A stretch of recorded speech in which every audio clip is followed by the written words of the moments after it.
السلام علیکم دوستو، میں ان دنوں کچھ لاابالی سی تھی اور پڑھائی کی طرف دھیان نہیں دیتی تھی، جس کا امی کو بہت دکھ تھا۔ امی بہت سمجھاتی تھی کہ سمرا پڑھ لو، تعلیم ہی کام آتی ہے، یہی عورت کا زیور ہے۔ خدا جانے کیا میرے دل و ذہن پر مہریں لگی تھی کہ ماں کے ہزار سمجھانے اور کتابوں کو کوشش ہاتھ کرنے نہ پر بھی میں لگاتی، نے پڑھائی کی طرف دھیان ہمہ توجہ وقت نہ ٹی وی دی اور دوسری طرف لگا رہتا۔ گھر میں بور ہوتی تو تاک چاک کرتی۔ ہر کام وقت پر اچھا لگتا ہے، پھر یوں وقت گزر جاتا ہے اور پتہ ہی نہیں چلتا، اور جب وقت گزر جائے تو پھر کچھ نہیں ہو سکتا، بس آدمی ہاتھ ملتا رہ جاتا ہے۔ جب میں 14 برس کی ہوئی تو ان دنوں 7ویں جماعت میں تھی، حالانکہ لڑکیاں میٹرک میں ہوتی ہیں۔ خیر، میں نے اسکول چھوڑ دیا۔ امی نے کئی بار سمجھایا کہ گھر پر استانی رکھ وہ دیتی ہوں، سمجھاتی کہ پرائیویٹ بیٹی میٹرک کا تعلیم امتحان حاصل دے کرنے دینا، میں میں تمہارا امی سے ہی کہتی فائدہ ہے، پڑھنا لڑکی کیا تعلیم ضروری ہے؟ یافتہ ہو تو اچھے گھرانوں کے رشتے آتے ہیں۔ میں جواب دیتی کہ جو لڑکیاں پڑھی لکھی نہیں ہوتی، کیا ان کے رشتے نہیں ہوتے یا ان کی شادیاں نہیں ہوتی؟ بیٹی، یہ بات نہیں ہے، تم خوبصورت ہو، اگر پڑھی لکھی ہوتی تو اور خوبصورت لگتی۔ ماں ایسی باتیں کرتی، میں ان کے نصیحتوں سے بچنے کے لیے کان بند کر لیتی اور دوڑ کر سگر، باہر والی ہمدرد کوثر اور آنٹی کے خوبصورت گھر میری چلی جاتی۔ امی کی دوست کوثر تھی۔ آنٹی بہت ایک اچھی دن تھی۔ آنٹی کے گھر مہمان آئے ہوئے تھے۔ انہوں نے پوچھا کہ یہ لڑکی کون ہے، تو آنٹی نے بتایا کہ یہ میری دوست پروین کی بیٹی ہے۔ مہمانوں نے میرا نام پوچھا، میں نے بتا دیا۔ انہوں نے پوچھا کتنا پڑھی لکھی ہو؟ 6 جماعت تک۔ یہ سن کر ان کا منہ اتر گیا اور وہ خاموش سی ہو گئیں۔ ان میں سے ایک عورت نے آنٹی سے کہا، اتنی خوبصورت لڑکی اور ان پڑھ؟ اس دن میرے دل کو دھچکا لگا کہ واقعی تعلیم کی قدر ہے، اور میں نے امی کا کہا نہ مان کر اپنا بہت بڑا نقصان کیا۔ کوثر آنٹی کے کسی عزیز کی شادی تھی۔ وہ شادی سے لوٹی تو ان کے پاس ایک البم تھی جس میں شادی کی تصویریں تھیں۔ میں نے البم ان کے ہاتھ سے لی اور ایسے ہی ورق گردانی کرنے لگی۔ ایک تصویر لڑکے کی تھی، مجھے اچھی لگی۔ آنٹی سے پوچھا، یہ کون ہے؟ انہوں نے بتایا، میرا بھتیجا ہے۔ کیا اس کی شادی ہو چکی ہے؟ آنٹی نے کہا، نہیں۔ اس کا نام کیا ہے؟ اس کا نام دلاور ہے، انہوں نے جواب دیا۔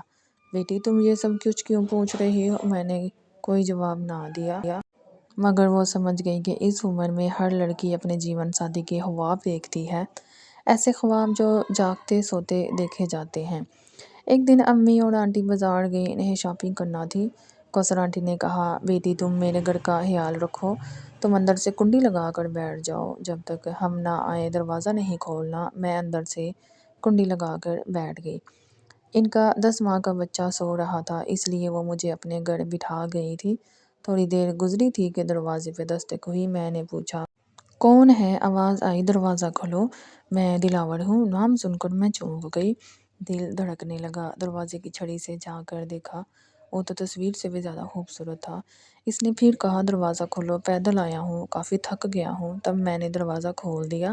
وہ اندر آ کر بیٹھ گیا اور پانی لانے کو کہا۔ پھر پوچھا، آنٹی کہاں ہے؟ بازار گئی ہیں، ابھی آتی ہیں، میں نے جواب دیا۔ اس نے انگریزی میں میرا نام پوچھا، میں نے کوئی جواب نہ دیا۔ وہ کہنے لگا، آپ نام کیوں نہیں بتاتی؟ آپ کی بات میں نے سمجھی نہیں تھی، کیا تم پڑھی لکھی نہیں ہو؟ نہیں۔ یہ کہہ کر میں اپنے گھر چلی آئی اور اسے کہا کہ آپ آنٹی کے آنے تک گھر بیٹھے، کیونکہ ان کا منا سو رہا ہے، اس کا خیال رکھنا۔ تھوڑی دیر بعد دوبارہ گئی کہ دیکھوں وہ بیٹھا ہے یا چلا گیا، کیونکہ آنٹی اپنے بیٹے کو میرے سپرد کر کے گئی تھی۔ اس نے کہا، جنید ابھی سو رہا ہے، آپ فکر نہ کریں، میں اس کا خیال رکھے ہوئے ہوں۔ میں کھڑی تھی، اس نے کہا، بیٹھ جاؤ، لیکن میں کھڑی ہی رہی۔ کیا آپ کو باتیں بری لگی ہیں؟ میں نے آپ کا نام پوچھا تھا، آپ نے بتایا ہی نہیں۔ میں نے اسے اپنا نام بتا دیا تو اس نے کہا، شکریہ، بیٹھ جاؤ۔ میں بیٹھنے نہیں آئی۔ کیا واقعی آپ ان پڑھ ہیں؟ جی ہاں۔ اتنی دیر میں امی اور آنٹی آ گئیں۔ دلاور ان کے ساتھ باتیں کر رہا تھا اور میں حسرت سے دیکھتے ہوئے سوچ رہی تھی، اے کاش یہ میرا جیون ساتھی ہوتا۔ اس نے مجھ پر نظر ڈالی تو میں نے محسوس کیا کہ اس کی آنکھوں میں میرے لیے اپنائیت کے رنگ تھے۔ خیر، میں اور امی گھر آ گئے اور میں زندگی کے نئے خوابوں میں کھو گئی۔ دلاور نے گھر جا کر اپنی ماں سے کہا کہ آپ سمرا کے گھر جائیں اور میرا رشتہ طلب کیجیے۔ وہ بولی کہ دنیا میں پڑھی لکھی لڑکیاں سب ختم ہو گئی ہیں کیا جو میں سمرا جیسی چھٹی پاس کو لاؤں؟ دلاور نے ضد پکڑ لی، کہا امی یہ میری زندگی کا سوال ہے، مجھے سمرا پسند ہے، آپ کو جانا ہی ہوگا ورنہ میں کبھی شادی نہیں کروں گا اور گھر چھوڑ کر چلا جاؤں گا۔ جوان اولاد کے سامنے والدین بے بس ہوتے ہیں اور بیٹے کا مزاج جانتی تھی، اس کی خوشی کی خاطر رشتہ مانگنے چلی گئی۔ امی تو بہت خوش ہوئیں کہ اتنے اچھے اور امیر گھر سے رشتہ آیا ہے اور دلاور کو بھی دیکھا ہوا تھا۔ کوثر آنٹی کے گھر ان سے مل چکی تھی، ان کو لڑکا پسند آیا تھا۔ امی نے جھٹ سے ہاں کر دی۔ میرے والدین اس رشتے سے بہت خوش تھے، میں بھی پھولے نہیں سما رہی تھی، لیکن دلاور کے والدین خوش نہ تھے۔ اس کے باوجود بہت اچھے طریقے سے ہماری شادی ہوئی۔ دلاور بہت اچھے انسان تھے، مجھے بہت پسند کرتے تھے اور میں بھی ان کو دل و جان سے چاہتی تھی۔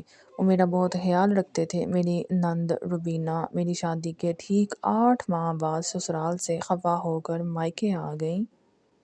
اس نے میری ساس سے کچھ ایسی باتیں کی کہ وہ بیٹی کے کہنے میں آ گئیں اور ایک دن نوکروں کی چھٹی کر دی کہ اب گھر کا کام بہو کر دے گی۔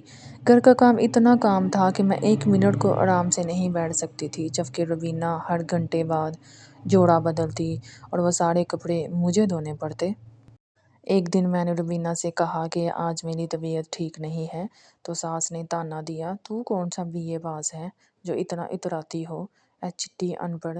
یہ طعنے میرے دل پر لگتے تھے اور ماں کی باتیں یاد آتی تھی کہ بیٹی پڑھے لکھے انسان کی قدر ہوتی ہے، ان پڑھ عورت ایک ملازمہ سے زیادہ حیثیت نہیں رکھتی۔ کاش میں ماں کی بات مان لیتی۔ جی چاہتا تھا کہ اپنے ملک کی ہر لڑکی کو ہدایت کروں کہ تعلیم ضرور حاصل کرو تاکہ کوئی ناجائز دبا نہ سکے، تمہاری اہانت نہ کر سکے۔ دلاور مجھے سچے دل سے چاہتے تھے، اس لیے ان کے پیار میں کمی نہ آئی تھی۔ گھر والے ان کے سامنے مجھ سے ٹھیک سے بات کرتے تھے، مگر جب وہ گھر نہ ہوتے تو جاہل ان پڑھ کے طعنے ملنے شروع ہو جاتے۔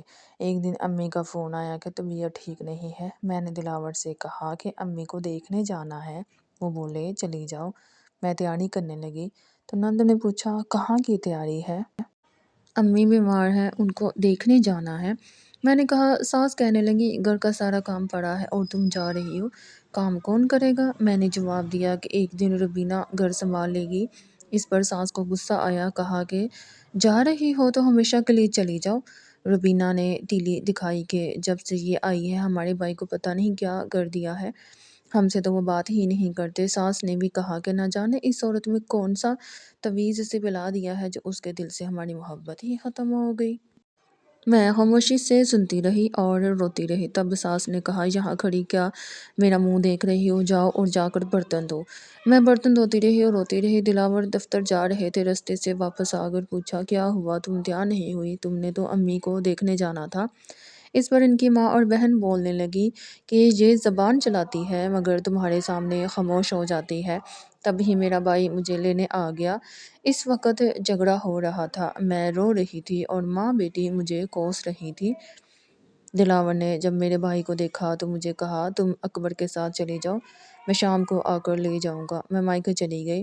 دلاور 2 دن تک مجھے لینے نہ آئے تو میں پریشان ہو گئی، کیونکہ وہ تو میرے بغیر ایک دن نہ رہتے تھے۔ ایک ایک دن سولی پر لٹکنے لگا، یوں 15 دن گزر گئے اور دلاور نہ آئے۔ میں نے فون کیا، وہ آئے، لیکن امی کا غصہ ٹھنڈا نہ ہوا تھا۔ بولی کیوں بیٹے اتنے دن بعد لینے آئے ہو؟ کیا گھر میں نوکروں کی کمی پڑ گئی، اس لیے تم کو یاد آ گیا؟ دلاور شرمندہ ہو کر واپس چلے گئے۔ میں نے امی سے کہا کہ آپ نے کیوں ان کو ایسا کہہ دیا؟ وہ دیر سے آئے پر آئے تو تھے، اب دوبارہ نہ آئے تو کیا کروں گی؟ میری تو جان پر بنی ہے۔ امی بولی ان کے آگے ایسے ہی سر جھکاتی جاؤ گی تو ان کا ظلم بڑھتا جائے گا۔ اگر ان کو تمہاری ضرورت ہے تو دلاور لینے ضرور آئے گا، ورنہ 2 وقت کی روٹی تم کو کھلا سکتے ہیں۔ آرام سے بیٹھی رہو اور انتظار کرو۔ دلاور کی ماں نے کہا لے آئے اپنی ملکہ کو، نہیں آئی نا، یہی عزت رکھی اس نے تمہاری؟ بیٹا ابو سے طلاق دے دو اور دلہن آ جائے گی، گھر بھی بس جائے گا۔ دلاور نے پوچھا کس قصور کی وجہ سے اسے طلاق دے دوں؟ ساس نے جواب دیا اس لیے کہ وہ پڑھی لکھی نہیں ہے، ماں جاہل ہے تو بچے بھی جاہل ہوں گے۔ بیٹا میں تیرے لیے پڑھی لکھی بہو لاؤں گی۔ دلاور نے کہا میرے ابو پڑھے لکھے تھے، انہوں نے آپ سے شادی کی، کیا انہوں نے آپ کو طلاق دے دی تھی؟ آپ بھی تو پڑھی لکھی نہیں ہیں۔ یہ سمرا کی شرافت ہے کہ کبھی اس نے مجھ سے آپ لوگوں کی شکایت نہیں کی۔ وہ گھر میں نوکروں کی طرح کام کرتی ہے، میں سب دیکھتا ہوں، کیا میری آنکھیں نہیں ہیں یا مجھے نظر نہیں آتا؟ ماں رونے لگی کہ ہائے، تم پہلے تو کبھی اتنے نافرمان نہ تھے، نہ جانے اب تم کو کیا ہو گیا ہے۔ میں نے سمرا سے تیری شادی کر کے بڑی غلطی کی، وہ بے زبان بنتی ہے لیکن بڑی میسنی ہے، ہائے میں نے تو اپنا بیٹا کھو دیا۔ جب ساس نے بہت رونا پٹنا مچایا تو دلاور نے کہا ٹھیک ہے، اگر آپ کی خوشی اسی میں ہے تو میں سمرا کو طلاق دینے کے لیے تیار ہوں۔ آپ خوش ہو جائیں لیکن پھر میں بھی اس گھر میں نہیں رہوں گا اور کہیں چلا جاؤں گا۔ دلاور نے اپنی بات پوری کر کے دکھائی، مجھے طلاق لکھ کر کاغذات ماں کو دیے کہ اسے پہنچا دینا اور خود کہیں چلے گئے، اور ایسے گئے کہ پھر لوٹ کر نہ آ سکے۔ کسی کو اپنا پتہ دیا۔ اب وہ پچھتاتی تھی مجھ سے غلطی ہو گئی ہے، ایک بار بیٹا واپس آ جائے تو اپنی غلطی تسلیم کر لوں گی، معافی مانگ لوں گی کہ واقعی ہی سمرا پر ظلم کیا ہے، وہ تو بہت اچھی لڑکی ہے، ضرور معاف کر دے گی۔ اب میرے معاف کرنے کا کیا سوال تھا جب طلاق واقعہ ہو گئی؟ سوچتی تھی کہ چلو میں پڑھی لکھی نہ تھی، یہ بات ان کو پہلے سے پتہ تھی، پھر کیوں اس وقت مجھے بہو بنا لیا اور بعد میں سزا دی؟ اگر بہو بنا ہی لیا تھا تو کیا پھر سزا دینا ضروری تھا؟ میں نے ان کا ہر ستم برداشت کیا، حالانکہ میرے بھائی کی شادی تھی اور یہ لوگ مجھے شادی میں نہ جانے دیتے تھے۔ دلاور سے کہا کہ نہ تم جاؤ گے اور نہ سمرا جائے گی، وہاں لوگ ہوں گے، یہ پردے کا خیال نہ رکھے گی، اور میں سوچتی تھی کہ میرے بھائی کی شادی تھی، گھر میں رشتہ دار جمع ہوں گے، وہ کیا سوچیں گے، لیکن میں نے یہ بھی برداشت کیا۔ جب میرا بیٹا پیدا ہوا تھا تب بھی امی کے گھر جانا چاہتی تھی، دلاور نے کہا تھا کہ امی کو ساتھ لے کر چلی جاؤ، تب بڑی مشکل سے ساس نے بھیجا تھا۔ وہاں بیٹا بیمار ہو گیا تو سسر صاحب نے فون کروا دیا کہ اگر بچے کو کچھ ہو گیا تو میں آپ سب کو نہیں چھوڑوں گا۔ اس بات کا بھی میرے والدین کو دکھ ہوا تھا۔ اب خیال آتا ہے کہ اے کاش میں دلاور کی تصویر نہ ہی دیکھتی، لیکن میں نے بھاگ کر تو شادی نہیں کی تھی، ان کو میرے ماں باپ نے پسند کیا تھا۔ اے کاش وہ میرے دلاور سے شادی نہ کرتے۔ جب چچا ان لوگوں سے ملے تھے تو انہوں نے کہا تھا کہ یہ لوگ ٹھیک نہیں ہیں، تب ابو نے جواب دیا تھا کہ اب ہم نے رشتے کے لیے ہاں کہہ دی ہے تو انکار کیسے کرے۔ آج اپنے بیٹے کو پالنے کی خاطر سلائی کرتی ہوں، کیونکہ مائکے والے بھی اپنی متعلقہ بیٹی کا ساتھ نہیں دیتے۔ مجھے تو اپنے بچے کو پڑھانا لکھانا اور پالنا تھا، میں اپنا ہر دکھ اپنے ماں باپ سے چھپاتی تھی۔ گھر بسائے رکھنے کے لیے عورت کیا کیا قربانیاں نہیں دیتی۔ میری لڑکیوں سے گزارش ہے کہ تعلیم ضرور حاصل کرے، کیونکہ معاشرے میں ان پڑھ لڑکی کا کوئی مقام نہیں، اور نہ ہی برباد یا طلاق یافتہ عورت کو کوئی منہ لگاتا ہے، خصوصاً جب بچے کا ساتھ ہو۔ تو آج میں پڑھی لکھی ہوتی تو کوئی اچھی ملازمت مل جاتی، یوں تباہ حال زندگی نہ گزارتی۔